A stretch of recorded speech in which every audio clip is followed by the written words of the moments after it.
Bismillahirrahmanirrahim. Assalamualaikum warahmatullahi wabarakatuh.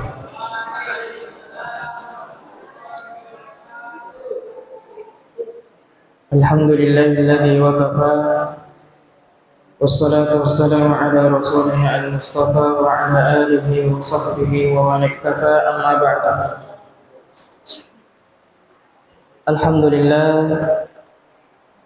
kembali kita melanjutkan pembahasan kita mengenai tentang tafsir surah Ar-Ra'aita atau surah Al-Ma'un atau surah Ad-Din dan seterusnya. Dan jikalau kemarin kita sudah membahas tentang tafsir secara global, kemudian kemarin juga sudah menyinggung tentang tafsir ayat yang pertama, yaitu di mana Allah Subhanahu wa taala berfirman, "Ara'aital ladzi yukadzibu bid-din?" Apakah engkau mengetahui atau tidakkah engkau mengetahui orang-orang yang mendustakan hari kebangkitan? Kemudian ulama menjelaskan bahwasanya istifham, huruf istifham di sini yaitu dalam rangka untuk menunjukkan at-ta'ajjub, keheranan. Layaknya seorang bapak bertanya kepada seorang anaknya, yang kemudian si bapak ini menyebutkan semua kesalahan-kesalahan anaknya yang berkaitan tentang hal-hal yang negatif. Misalkan contohnya anaknya lambat bangun di pagi hari, kemudian anaknya jarang mandi, kemudian anaknya kalau di sekolah bolos, kemudian disebutkanlah pelanggaran-pelanggaran semua anaknya, yang kemudian bapaknya mengatakan, apakah engkau melakukan semua itu? Kau melakukan semua itu? Nah, bertanya. Maka pertanyaan yang menunjukkan keheranan itu kebanyakan tidak membutuhkan yang namanya jawaban. Maka inilah yang dimaksud oleh Allah Subhanahu wa taala. Ara'aita, bagaimana pendapatmu? Tidakkah kamu melihat, memperhatikan bagaimana orang-orang mendustakan hari kebangkitan? Padahal yang kita tahu di dalam Al-Quran dan hadis bertebaran banyak ayat yang menjelaskan bahwasanya kelak pada hari kiamat nanti manusia semua akan dibangkitkan. Afala ya'lamu idza bu'thira ma fil qubur. Tidaklah dia mengetahui bahwasanya apa yang nanti di dalam kubur itu dibangkitkan, dikeluarkan. Kemudian tentang pembahasan sebelumnya bahwasanya perilaku negatif, karakter yang buruk disebabkan karena seseorang tidak beriman kepada Allah dan hari akhir. Dan ini menjadi konsekuensi ketika seseorang tidak beriman kepada Allah dan hari akhir, ataupun dia beriman tapi setengah-setengah, maka di antara konsekuensinya atau akibat buruknya yang dia dapatkan dari buruknya keimanannya kepada Allah dan hari kiamat, maka dia akan semena-mena, maka dia akan sesukanya untuk melakukan berbuat kejahatan. melecehkan wanita, korup, mengambil haknya orang lain, atau bermacam-macam yang dia lakukan dari pelanggaran agama, disebabkan karena ketidaksempurnaan keyakinannya, keimanannya terhadap Allah dan hari akhir. Maka ulama membuat kesimpulan, orang yang tidak bagus perilakunya atau orang yang berperilaku negatif ketika mereka hidup di dunia, maka di antara sebabnya yang paling menonjol adalah kurangnya iman mereka terhadap Allah dan hari akhir, atau adanya hari pembalasan. Sehingga Allah Subhanahu wa taala menyebutkan ayat yang kedua dari tafsir surah Al-Maun ini, dari ayat surah Al-Maun ini Allah mengatakan ayat yang kedua, alladzi yad'ul yatim. Orang-orang yang mendustakan hari kiamat, hari pembalasan, maka mereka akan melahirkan sikap buruk. Maka mereka akan melahirkan sifat yang tidak manusiawi. Dan yang paling pertama disebutkan di sini, yad'ul yatim. Mereka sama sekali tidak memperhatikan anak yatim. Dalam artian mereka menghardik anak yatim. Jangankan memperhatikan, memuliakan, memuji, berkasih sayang kepada anak yatim, tidak. Apalagi untuk mengurusnya, memberikan makan dan seterusnya. Dan akan kita bahas tentang keutamaan orang yang berlaku baik kepada orang anak yatim, kemudian apa keutamaannya dan apa yang dia dapatkan pahala berupa di dunia dan di akhirat. Kemudian siapakah yang dimaksud dengan anak yatim itu? Apakah yang sudah nenek-nenek yang mati bapaknya, kakeknya dan seterusnya itu masih bisa dianggap sebagai anak yatim? Misalkan nenek tak kan mati mati bapaknya sama mamanya. Apakah mereka yang dimaksud itu anak-anak yatim atau yang mana? Allah Subhanahu wa taala mulai dari ayat 2 sampai habis menjelaskan sebab akibat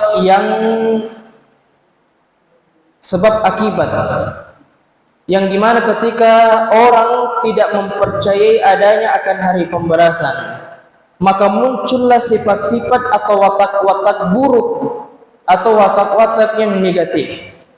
Dan itu yang pertama yang Allah sebutkan, ayat yang kedua, alladzi yad'ul yatim, tidak memperhatikan anak yatim.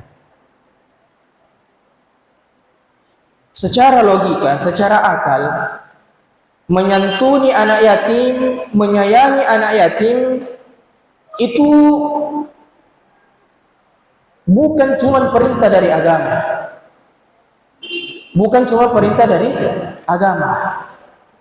Kalau kita punya akal yang sehat, punya hati nurani yang bagus, maka kita akan tetap berpendapat bahwasanya menyantuni anak yatim itu termasuk fitrahnya manusia.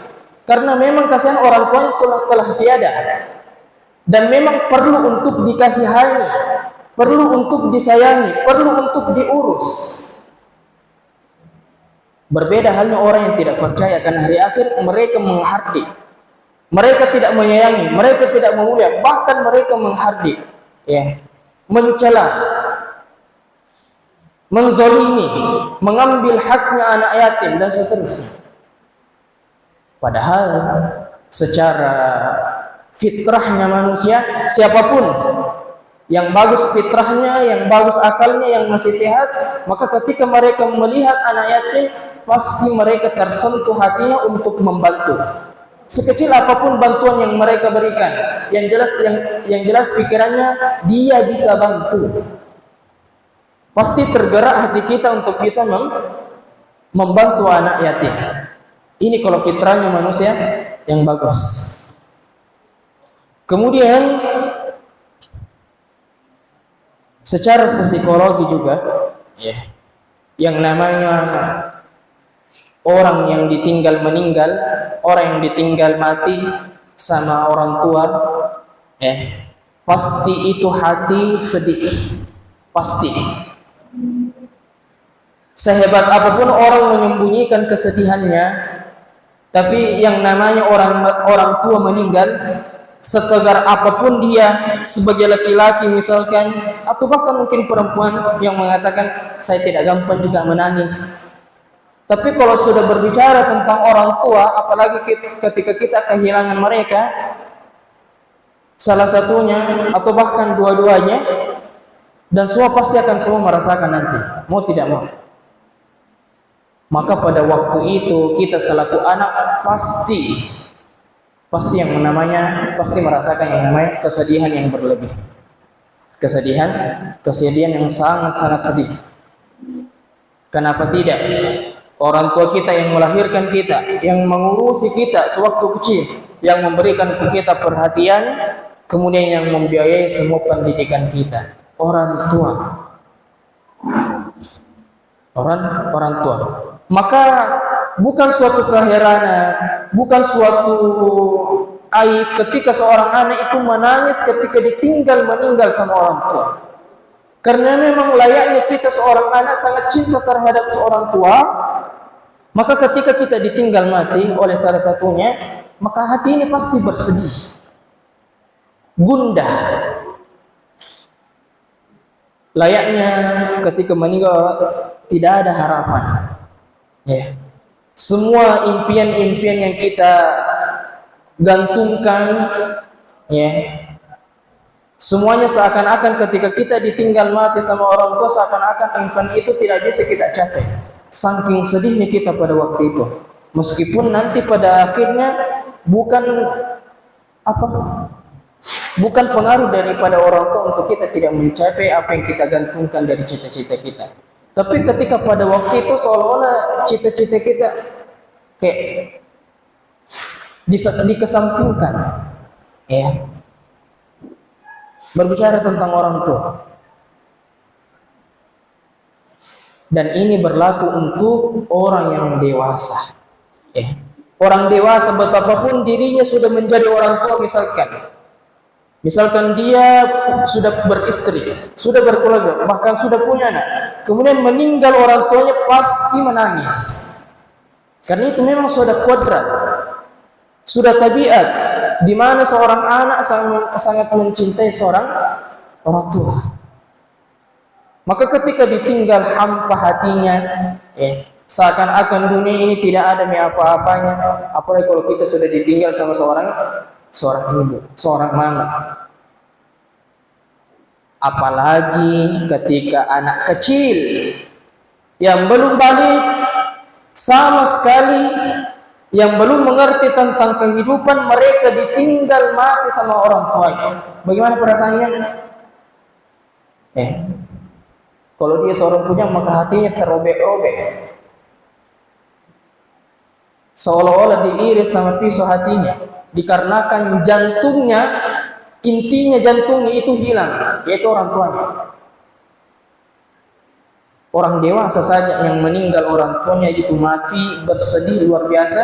Lantas bagaimana dengan anak yang kecil, yang masih butuh perhatian terhadap orang tuanya, yang masih kecil, yang tidak tahu bagaimana caranya untuk mencari nafkah? Bagaimana dengan anak kecil yang ketika ditinggal orang tuanya, yang tidak tahu bagaimana untuk bisa melangsungkan kehidupannya? Pasti bersedih. Dan sedihnya bukan sedih biasa, sedih yang luar biasa. Maka Islam datang menjunjung tinggi yang namanya kasih sayang. Olehnya itu Islam memerintahkan kita untuk menghargai anak yatim, menyantuni anak yatim, bahkan merawat anak yatim, atau memperlakukan dengan baik anak yatim, dimuliakan semampu kita yang kita bisa. Ini Islam. Bukan justru ketika kita melihat anak yatim diejek, mati bapaknya, mati ibunya, tidak ada orang tuanya. Ada orang seperti itu. Apakah ini yang namanya akhlak seorang muslim? Tega betul orang tersebut tertawa di atas penderitaan seorang saudara. Betul, mereka belum merasakan yang namanya kehilangan orang tua. Tapi ketika mereka merasakan yang namanya kehilangan orang tua, itu betul-betul sakit luar biasa. Apalagi kalau kita masih kecil, yang kita masih butuh sosok orang tua bagaimana melindungi kita, sosok seorang ibu bagaimana memperhatikan kita dalam segala hal yang kita inginkan, diperhatikan semua. Yang kemudian setelah itu Allah panggil kedua orang tua kita atau salah satu. Itu kehidupan kita itu layak pada waktu itu kayak tidak ada saudara. Saking luar biasanya yang namanya ketika ditinggal yang namanya orang tua. Maka muliakan, santuni, kemudian hargai, kemudian dijaga perasaannya. Mungkin di antara kita ada yang seperti itu, maka dijaga perasaannya dan justru tidak sebaliknya untuk mengolok-olok bahkan merendahkan dengan cara mengejek bahwasanya orang tuanya sudah tidak ada dan seterusnya, dia direndahkan. Justru kita rangkul orang-orang yang seperti ini karena memang Islam datang untuk memuliakan anak-anak yang seperti ini, yaitu anak-anak yatim. Sekarang, siapa yang dimaksud sebagai anak yatim? Siapa yang tahu? Siapa itu anak yatim? Apa definisinya anak yatim? Biasa kita dengar, saya mau kasih anak yatim. Lembaga-lembaga itu, ini sumbangan untuk anak yatim. Siapa itu anak yatim? Siapa yang bisa jawab? Anak yatim itu siapa? Hah? Orang yang meninggal? Hah? Bapaknya atau ibunya?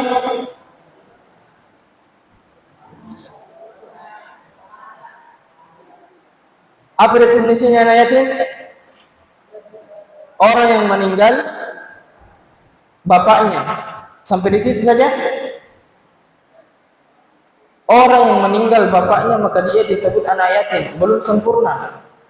Karena mungkin bapak tak sekarang mati juga bapaknya, artinya kakeknya.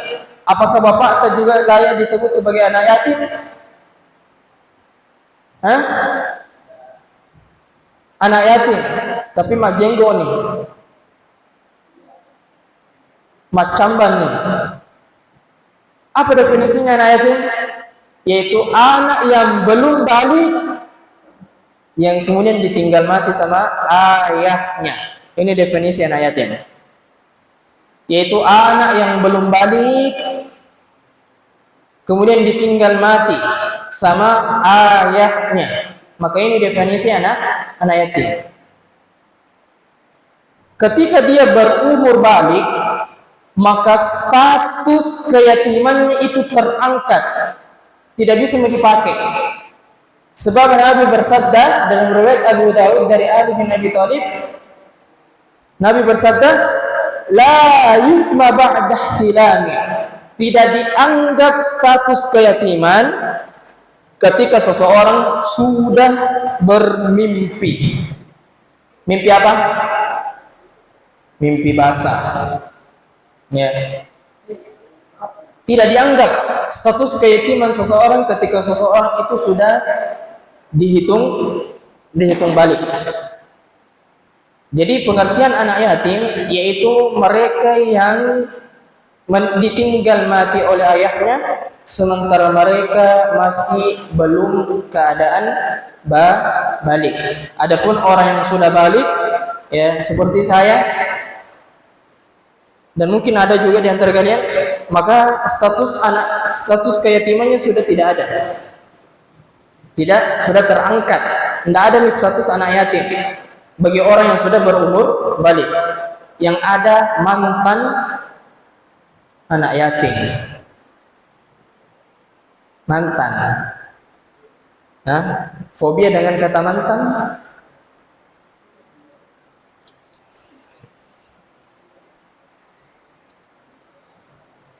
Jadi yatim, sebutan yatim adalah mereka yang meninggal bapaknya.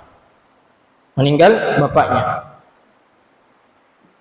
Dan status keyatiman cuma sampai pada umur balik. Umur balik itu berapa?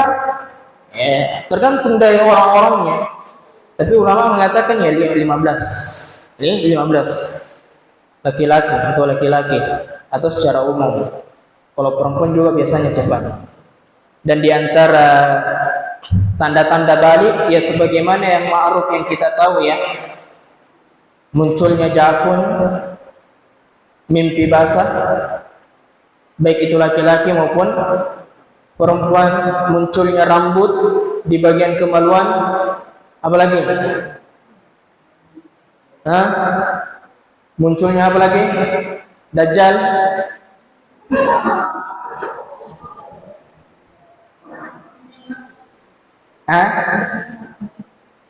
Apalagi di antara ciri-ciri balik? Suara berubah, suara membesar, kemudian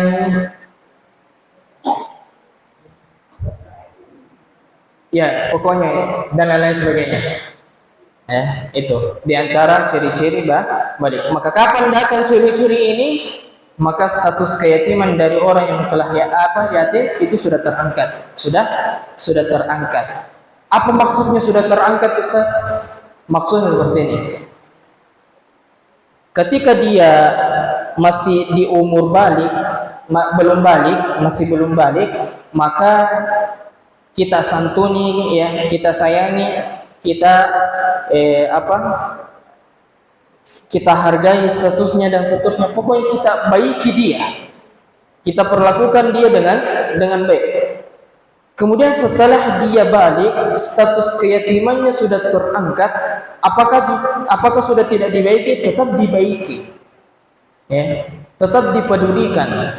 Dan ini menjadi perhatian secara khusus kepada orang-orang yang mendirikan panti asuhan dan seterusnya. Biasakan mereka panti asuhan itu tempatnya anak yatim. Nih, maka ketika ada orang donatur, ada orang yang mau menyumbang misalkan, dan mereka ingin mencari anak yatim, maka di sini perhatian khusus bagi orang-orang yang mengelola ya kayak yayasan-yayasan panti. Karena banyak kesalahpahaman di tengah masyarakat kita bahwasanya anak yatim itu dipukul rata. Meskipun umurnya sudah 20 masih dianggap sebagai anak yatim. Padahal kata Nabi la yutma ba'dah tilam. Tidak dianggap ini status keyatiman setelah dia bermimpi, setelah dia balik. Maka orang-orang yang seperti ini yang mengurusi yayasan-yayasan panti asuhan dan seterusnya, maka layaknya dia harus mengetahui siapa yang dimaksud dengan anak yatim tersebut. Karena para penyumbang juga itu ingin mendapatkan keutamaan sebagai ingin menyentuhnya anak yatim. Dan insya Allah nanti akan kita bahas apa saja keutamaan yang kita dapatkan bagi orang-orang yang selalu atau menyentuhi anak yatim, ya, atau memberikan perhatian kepada anak yatim dan seterusnya. Karena berbeda nilainya ketika kita berbuat baik kepada anak yatim dan bukan anak yatim. Ya, berbeda nilainya kebaikan yang kita dapatkan ketika kita berbuat baik kepada anak yatim dan bukan anak yatim. Contoh seperti ini maksudnya. Waktu sebelum balik dia anak yatim. Kemudian ada orang yang berbuat baik kepada dia dengan cara menyentuhinya dan seterusnya, maka orang yang berbuat baik akan mendapatkan keutamaan orang yang menyentuhi anak yatim. Nah, setelah anak ini menjadi balik, ya, maka berubahlah statusnya yang awalnya tadi yatim, maka ketika dia yatim terangkat status keyatimannya itu. Sehingga ketika ada orang yang berbuat baik kepada orang yang sudah mantan anak yatim, itu beda nilainya. Beda, beda nilainya. Bukan berarti anak yang sudah yatim atau mantan anak yatim itu tidak bisa dibantu. Tetap dibantu, tapi dalam kategori yang lain. Misalkan dia miskin. Miskin. Jadi kita bantu bukan karena yatimnya, tapi kita bantu karena miskinnya dia. Anak miskin dia masuk dalam kategori orang miskin atau orang fakir. Dan membantu orang miskin ataupun fakir dan membantu anak yatim ini beda pahalanya. Beda pahalanya. Maka ini termasuk PR juga bagi orang-orang yang mengurusi yayasan panti-panti itu agar memperhatikan dengan jeli bahwasanya siapa di antara anak-anaknya di dalam panti asuhan yang termasuk anak yatim dan yang termasuk anak fakir ataupun miskin. Ini beda. Kembali ke pengertiannya anak yatim tadi. Kalau mau tahu seperti itu. Jadi tetap kita berbuat baik meskipun dia sudah balik, tapi beda alasan kita berbuat baik kepadanya, yaitu mungkin karena alasan ketidakmampuannya atau mungkin karena kemiskinannya atau kefakirannya dan lain-lain sebagainya. Sekarang, apa keutamaan yang kita dapatkan di dunia dan di akhirat ketika kita berbuat baik kepada anak yatim? Apa yang kita dapatkan di dunia dan di akhirat ketika kita mampu berbuat baik kepada anak yatim?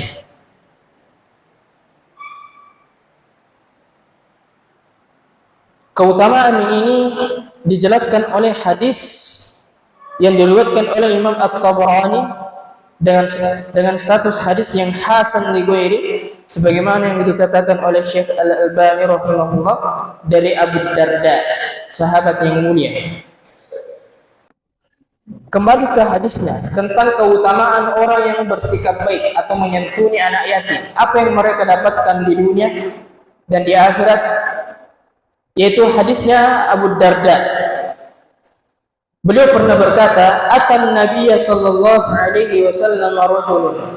Suatu ketika Nabi sallallahu alaihi wasallam pernah didatangi sama seorang laki-laki. Yashku qaswata qalbi. Di mana laki-laki tersebut yashku mengeluhkan tentang kerasnya hatinya. Coba lihat para sahabat. Dia merasa hatinya keras, maka dia datang untuk mengobati kepada Nabi sallallahu alaihi wasallam. Zaman tak sekarang yang mungkin dia rasa hatinya sudah tidak merasakan apa-apa. Artinya mungkin mati, sakit, bahkan mati. Dan dia tidak menganggap bahwasanya itu adalah penyakit, sakit. Sehingga dia tidak punya perhatian sama hatinya. Ketika diberikan nasihat, begitu tonji nasihat. Ketika dibacakan Al-Quran, begitu tonji. Ketika datang ke kajian, lentong ini kerja. Ada orang seperti itu? Banyak. Kenapa? Hatinya yang keras mungkin. Bahkan mungkin mati. Di zaman sekarang, nanti mereka menganggap dirinya sakit kalau badannya yang sakit, jasadnya yang sakit, berdarahkah, pegal-pegal sedikitkah, atau tidak bisa tidurkah, itu yang mereka anggap penyakit. Tapi ketika hatinya menjadi layu, keras, sulit menerima nasihat, bahkan mati sekalipun, mereka itu tidak anggap sebagai penyakit, tetap hidup sehat pikirannya. Padahal para sahabat ketika mereka merasakan hatinya ini kayaknya tidak stabil, diberikan nasihat tidak ada pengaruhnya nasihat, maka langsung mereka datang kepada Rasulullah SAW mengadukan penyakit hati, yaitu kerasnya hati. Di antaranya ini, qala, maka kata Nabi sallallahu alaihi wasallam, "Atuhibbu ayyalina qalbuk?" Maukah hatimu itu menjadi lunak? Wa tudriku hajatak, dan semua urusanmu dimudahkan, dilancarkan. Kata orang tersebut, tentu wahai Rasulullah. Kata Nabi SAW, irhamil yatima, kasihanilah anak yatim. Ya, kasihanilah anak yatim.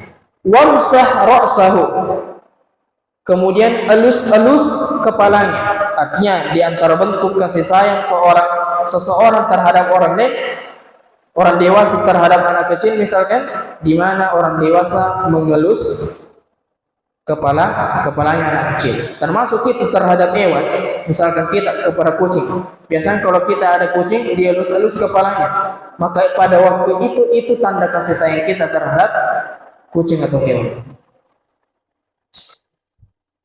Kemudian wa at'imhu min ta'ami, kata Nabi, berikanlah anak yatim tersebut makanan dari apa yang kamu makan. Urusan apa dan seterusnya semuanya masuk. Semuanya masuk. Termasuk perkara pekerjaan. Yang mungkin yang susah orang sekarang cari pekerjaan, ya, maka di antara salah satu untuk bisa memudahkan kita urusan kita, yaitu bagaimana coba kita santuni anak yatim. Atau mungkin yang sekarang orang-orang yang nantikan adalah perkara jodoh. Kapan saya datang jodohku? Kapan saya begini? Siapa hari menanti itu? Apakah dia yang di sana? Atau justru orang yang paling terdekat? Maka di antara salah satu tipsnya untuk bisa melancarkan semua itu, santuni anak yatim. Ini keutamaan yang mereka dapatkan di dunia ketika mereka menyantuni anak yatim. Maka mereka akan mendapatkan satu urusan yang mudah dan dilancarkan. Kemudian yang ketiga, hatinya menjadi lembut, dilunakkan, gampang menerima nasihat, gampang menerima kebaikan-kebaikan dari manapun sumbernya. Dan kita butuh hati yang seperti ini, hati yang lembut. Ya.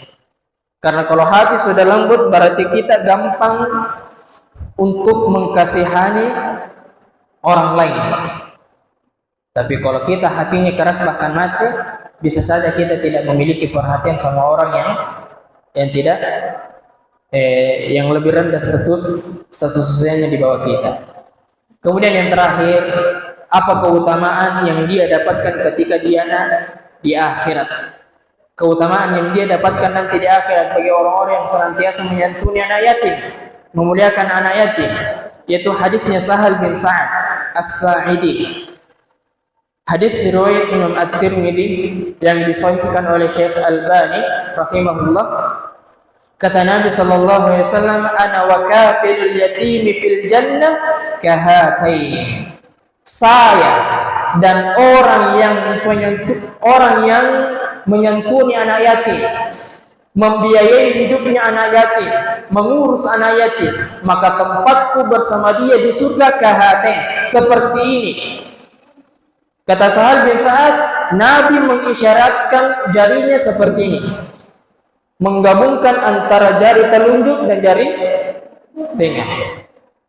Apa kalau seperti ini? Dekat.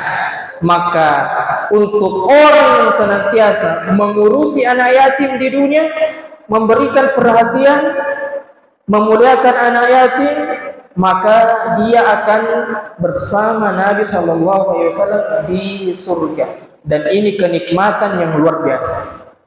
Masuk surga sudah nikmat, tapi dekatnya kita bersama Nabi itu jauh lebih nikmat lagi.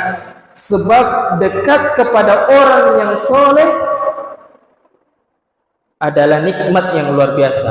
Dan yang kita tahu, Nabi SAW adalah orang yang paling soleh dari seluruh umat manusia di muka bumi ini. Ini keutamaan yang luar biasa dan perlu kita ketahui. Dekat Dekat itu adalah nikmat. Dekat itu adalah nikmat. Justru jauh itu adalah kebalikan daripada nikmat, menyiksa. Makanya muncul perkataan dia tersiksa oleh rindu, disebabkan karena jarak jauh. Justru sebaliknya dekat itu merupakan nikmat. Dari mana kita ambil pemahaman seperti ini? Dalam firman Allah Subhanahu wa taala yaitu surah Al-Haqqah ayat 21, Allah Subhanahu wa taala mengatakan qutufuha daniyah. Nanti ketika di surga itu semua pepohonan, buah-buahan qutufuha daniyah. Maka mereka yang akan mendekat sama penghuni surga. Mereka yang akan mendekat. Dan dari sini kita memahami bahwasanya dekat itu termasuk salah satu bentuk nikmat. Dekatnya kita sama orang tua itu termasuk nikmat, dan jauhnya kita sama orang tua itu termasuk salah satu bagian daripada apa?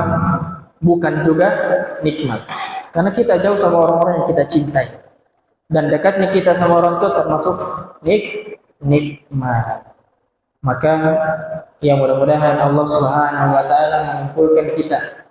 Kalau memang kita di dunia ini terpisah mungkin karena suatu alasan yang syar'i, karena menuntut ilmu kah, atau karena bekerja kah dengan orang-orang yang kita sayangi, orang tua, keluarga dan seterusnya, ya tidak apa-apa untuk kita berpisah, berjarak.